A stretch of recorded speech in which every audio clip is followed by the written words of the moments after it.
আমরা এখানে একটি নাটকের দল চালাই দীর্ঘ 35 বছর, এবং সেখানে ছোটদের নাটকের চর্চা চলে, বড়দের নাটকের চর্চা চলে, এবং আমাদের দল সারা পশ্চিমবঙ্গের প্রায় 17টা জেলায় ঘুরে ঘুরে থিয়েটার করে।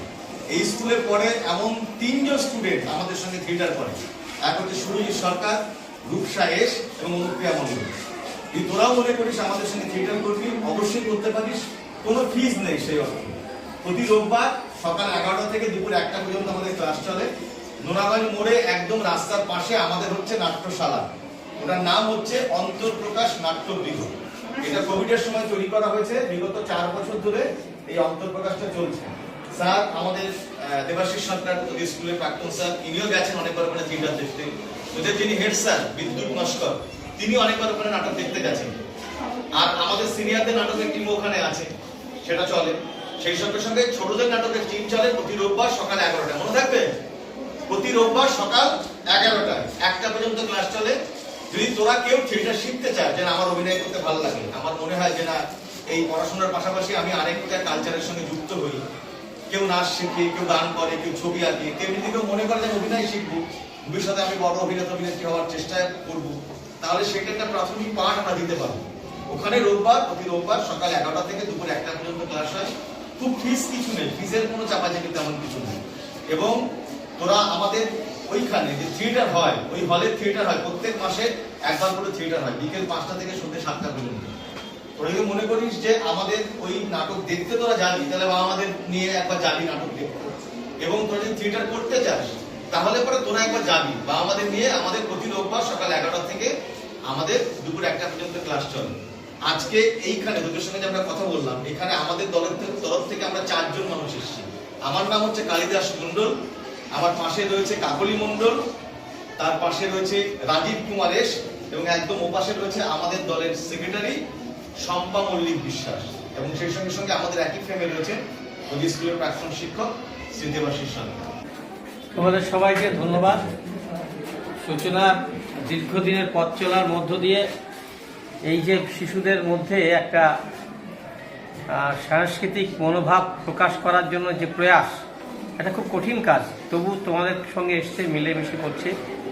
নাট্যচর্চা একটা বৃহত্তম চর্চা, এবং মানসিক দিক দিয়ে সামাজিক পরিবেশকে সুস্থ রাখার জন্য যে চর্চাটা, সেটা তোমাদের করছে।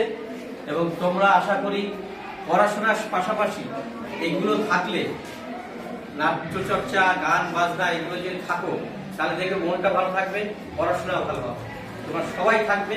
এবং আশা করি তোমরা এই প্রশিক্ষণ কেন্দ্রে যেখানে নাট্যচর্চা হয়, সেটা 2-1 দিন অন্তত গার্জিয়ান নিয়ে যাবে, দেখবে পরিবেশটা কেমন, সেখানে ভালো লাগবে তোমাদের। আর তারপরে যদি কারোর ইচ্ছা হয় যে আমরা নাটক শিখবো, অভিনয় করাটা বড় কথা, শিখবো, এই শিক্ষাটা, প্রাথমিক পর্যায়ের শিক্ষাটা তোমরা শিখলে তোমাদের অনেক কাজে লাগবে। প্রতি রবিবার 11টা থেকে 1টা পর্যন্ত তোমরা যে কোনো রবিবারে 11টা থেকে 1টার ভিতরে বাড়ি থেকে মা অথবা বাবাকে নিয়ে অন্তর্প্রকাশে আসবে, দেখবে ওখানে কি হয়। আশা রাখি তোমাদের ভালো লাগবে। অবশ্যই জোর দিয়ে বলতে পারি যে যদি তোমরা নাটকের ভিতরে আসো, তোমাদের পড়াশোনার প্রতি কিন্তু মনোযোগটা আরো বেশি বাড়বে। তোমরা দেখবে একটা আলাদা অনুভূতি, একটা আলাদা জিনিস জানতে পারছি আমরা। অনেক ভালো লাগবে তোমাদের, এই আশা রেখেই আমি আমার কথা শেষ করছি। একটু জোরে হাততালিও। আজকে আমি এখন একটা ইনফরমেশন দেব, এই ইনফরমেশনের পরে এই হাউসের হাততালিটা একটু জোরে চাই, আরো জোরে চাই। সেটা হচ্ছে আমাদের বড়দের সঙ্গে নাটক করে, এই যে স্যার এখন ভিডিও করছেন, অভিষেক বিশ্বাস আমাদের বড়দের টিমে নাটক করছেন। অলরেডি 9টার অভিনয় করে ফেলেছে। 24 তারিখে বহির্গাড়িতে শো আছে। যদি কেউ বাড়ি ওদিকে থাকে, স্যারের সঙ্গে যাবে। স্যারের জন্য জোরে হাততালি হোক। তোমরা আসো, দেখো, দেখতে খুব ভালো লাগবে আমাদের নাটক। এখন আমাদের দলের আজকের এই সেশনের শেষ কথা বলবে আমাদের দলের সম্পাদিকা শম্পা মল্লিক বিশ্বাস। আচ্ছা, সবার আগে বল, কে কে নাটক দেখেছিস একটু হাত তোল।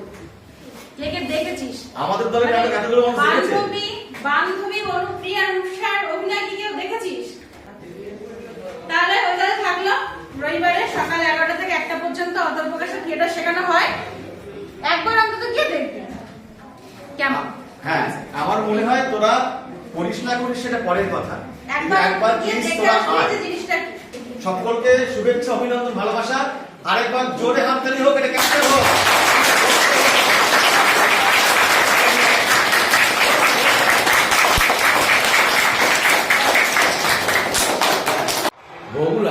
সূচনা নাট্যদল ওয়েলফেয়ার সোসাইটি গত 34 বছর বগুড়া ও তার আশেপাশে বিভিন্ন অঞ্চলে তাদের থিয়েটার ওয়ার্কশপ নিয়মিতভাবে করে চলেছে। আমাদের বিদ্যালয়েও তারা নিয়মিতভাবে প্রতি বছর ওয়ার্কশপ করে। আমি নিজেও কয়েকবার তাদের অন্তঃপ্রকাশ নাট্য গিয়ে কিছু অসাধারণ নাটক দেখেছি। আমি বগুড়া সূচনা নাট্যদল ওয়েলফেয়ার সোসাইটির আরও শ্রীবৃদ্ধি কামনা করি। তারা যেন থিয়েটারকে আরও এগিয়ে নিয়ে যেতে পারে।